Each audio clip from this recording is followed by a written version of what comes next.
Haleluya. Puji nama Tuhan, salam sejahtera Bapak Ibu Saudara keluarga GPDI Irsadai Magelang. Ya, kita bersyukur kita bisa berjumpa kembali dalam renungan 79 pejuang tangguh. Resilient, tangguh dalam Tuhan. Puji nama Tuhan. Pada saat ini kita akan kembali belajar dan merenungkan kebenaran firman Tuhan yang saya berikan tema bagian dalam pekerjaan Tuhan. Tentunya kita percaya bahwa saya, Bapak Ibu Saudara, kita semua adalah bagian dalam pekerjaan Tuhan tentunya.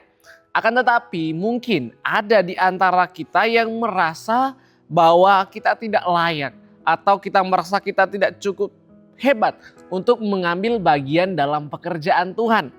Kita berpikir bahwa untuk melayani Tuhan kita harus memiliki kedudukan tinggi, kita harus bertalenta, kita harus memiliki materi yang cukup banyak atau harus menjadi pengkhotbah, pemimpin pujian dan hal-hal yang berkaitan dengan pelayanan di gereja. Yang mungkin kita berpikir seperti itu.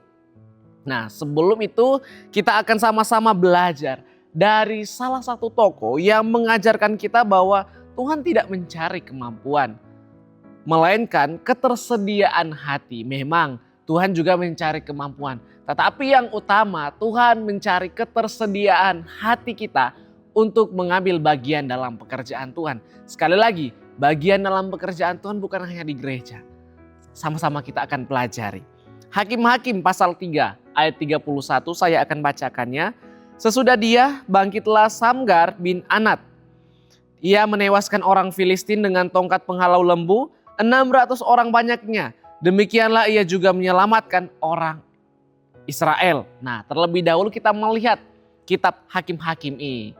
Kitab Hakim-Hakim adalah kitab yang mencatat tentang penderitaan dan kesesakan yang dialami oleh bangsa Israel karena ketidaktaatan mereka kepada Tuhan.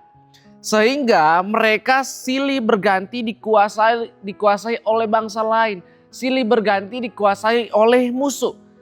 Walaupun demikian, Tuhan tidak tinggal diam dalam membiarkan bangsa Israel hidup menderita, bangsa pilihan hidup dalam menderita.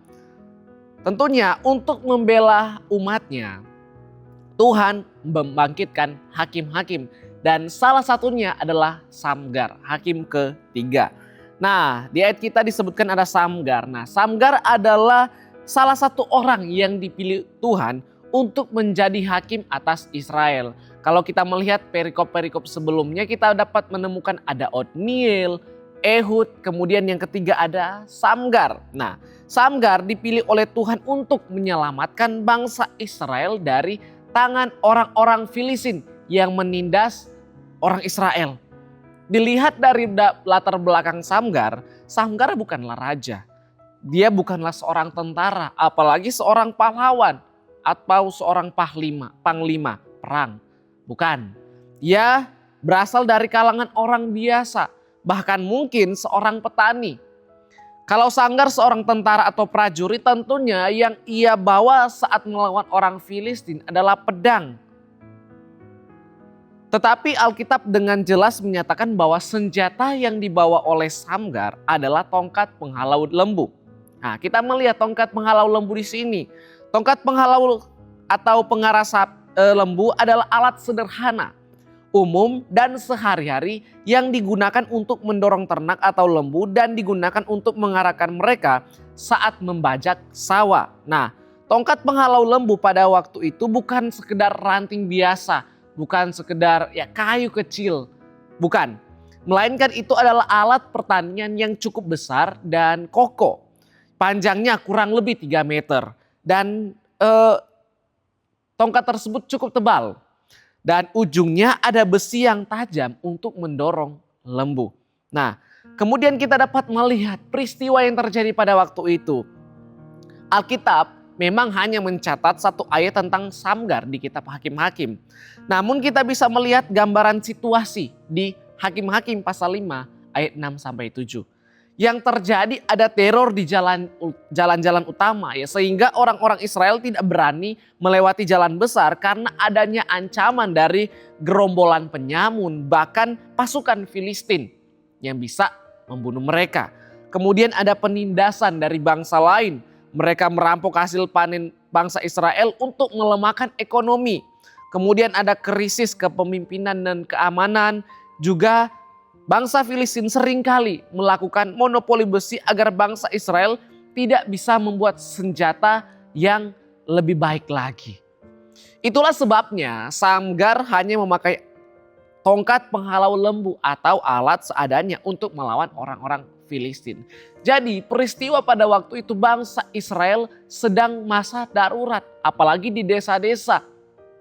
Sehingga mereka bisa dikatakan sangat tertindas pada waktu itu.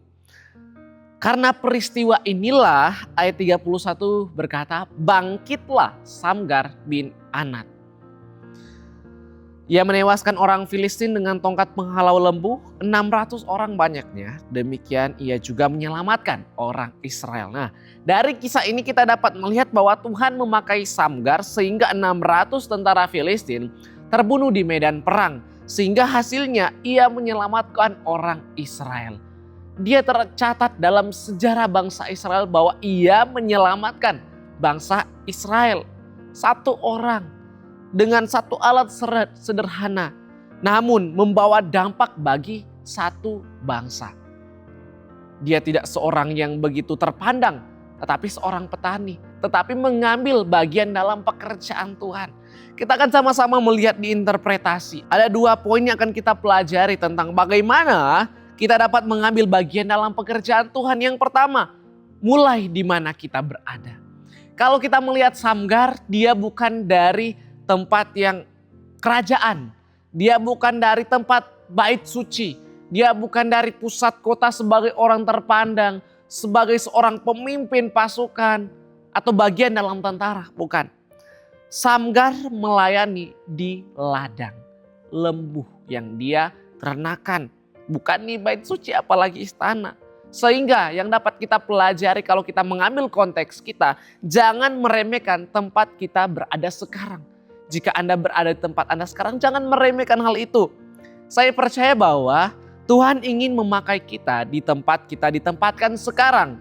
Entah itu di pekerjaan, entah itu di kantor, entah itu di sekolah, entah itu di pelayanan, entah itu di lingkungan Anda sekarang. Ataupun juga di rumah tangga Anda. Tuhan ingin memakai Anda. Nasihat dari Kolose 3 ayat 23 berkata, apapun juga yang kamu perbuat, berbuatlah dengan segenap hatimu seperti untuk Tuhan dan bukan untuk manusia. Apapun yang kita lakukan di tempat kita berada, lakukan seperti untuk Tuhan. Sehingga kita mengambil bagian dalam pekerjaan Tuhan. Yang mulai dari tempat kita berada sekarang. Jangan tunggu ketika kita berada di suatu kota, berada di luar negeri atau entah bukan di lingkungan kita terus, baru di situ saya akan melayani. Bukan. Tetapi mulai di mana kita berada. Kemudian yang kedua, apa yang ada di tangan kita itulah yang digunakan. Samgar tidak memiliki pedang yang hebat, memiliki tombak yang dipakai oleh seorang prajurit. Dia tidak memiliki perisai, apalagi perlengkapan lengkap seorang prajurit. Yang Samgar miliki adalah tongkat penghalau lembu atau alat pertanian sederhana yang ada di tangan dia. Namun di tangan seorang yang dipakai Tuhan, alat yang kelihatannya biasa bisa membawa kemenangan bagi satu bangsa. Ya mungkin ada di antara kita yang sering mengeluh atas apa yang tidak kita miliki. Andaikan saya memiliki talenta, andaikan saya memiliki banyak uang sehingga saya bisa mengambil bagian dalam pekerjaan Tuhan. Andaikan seperti ini, andaikan seperti itu, banyak berandai-andai. Dari situ kita tidak sadar kita sedang mengeluh atas apa yang kita tidak punya.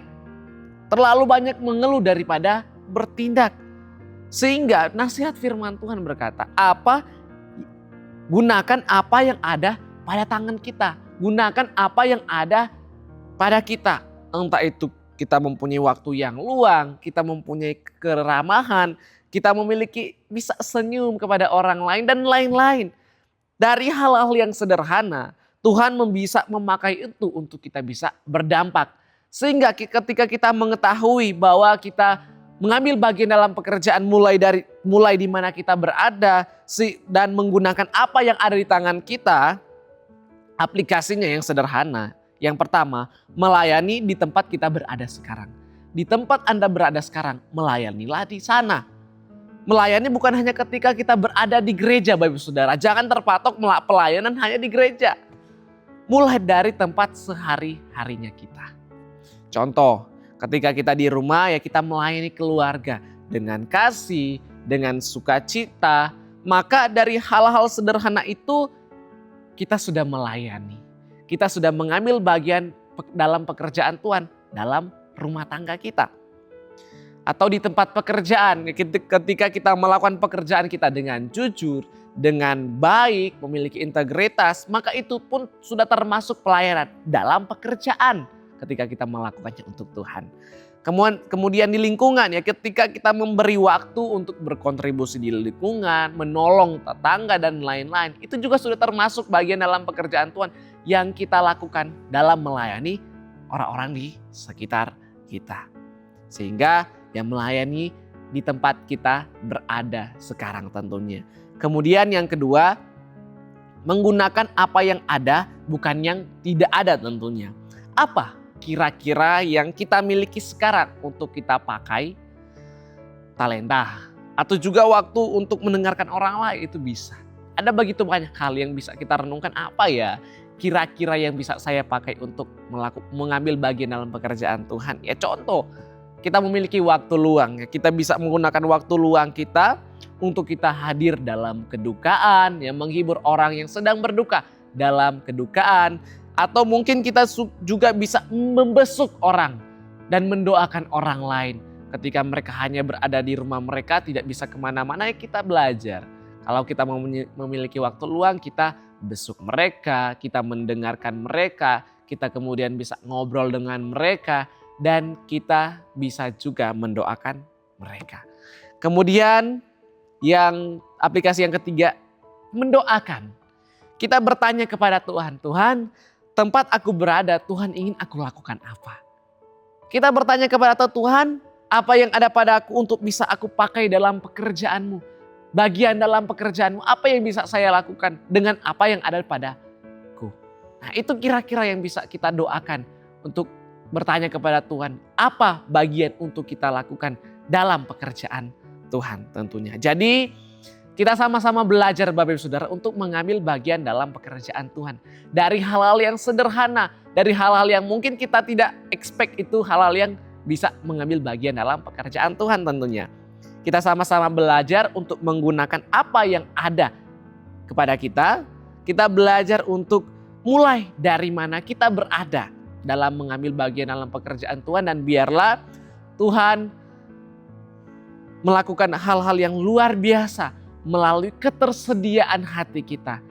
Mulai dari ketaatan kita kepada Tuhan, kesetiaan kita kepada Tuhan, dan keinginan kita untuk mengambil bagian dalam pekerjaan Tuhan. Amin. Terima kasih telah mengikuti Renungan 79 Pejuang Tangguh. Kiranya firman Tuhan ini dapat memberkati kita. Bapak Ibu Saudara yang ingin didoakan untuk pokok-pokok doa tertentu atau ingin menceritakan kesaksian mujizat kesembuhan, pemulihan masalah keluarga dan lain-lain, dapat disalurkan melalui chat WhatsApp di nomor 0813 2742 0088. Tuhan Yesus memberkati. Mari kita satu dalam doa, kita berdoa. Bapa di sorga, kembali kami mengucap syukur untuk firman-Mu Tuhan, bahwa kami percaya bahwa Engkau ingin kami mengambil bagian dalam pekerjaan Engkau. Dan kiranya Tuhan yang tolong kami, Tuhan yang pimpin kami, supaya apapun yang kami lakukan seperti untuk Tuhan. Biarlah dalam kehidupan kami banyak orang dapat diberkati, dan biarlah dalam kehidupan kami memuliakan Engkau ya Yesus. Terima kasih Bapa di sorga, terima kasih Tuhan Yesus. Dimanapun keluarga GPD El Shaddai Magelang, Engkau berkati dan Engkau yang sertai selalu. Ya Tuhan, terima kasih untuk janji firman-Mu kepada keluarga GPDI El Shaddai Magelang, bahwa Engkau akan memberikan Roh Kudus kepada keluarga GPD El Shaddai Magelang yang meminta kepadamu. Terima kasih Bapa di sorga, menyerahkan doa permohonan kami ke dalam tangan-Mu. Di dalam nama Tuhan Yesus kami berdoa dan bersyukur. Haleluya. Amin.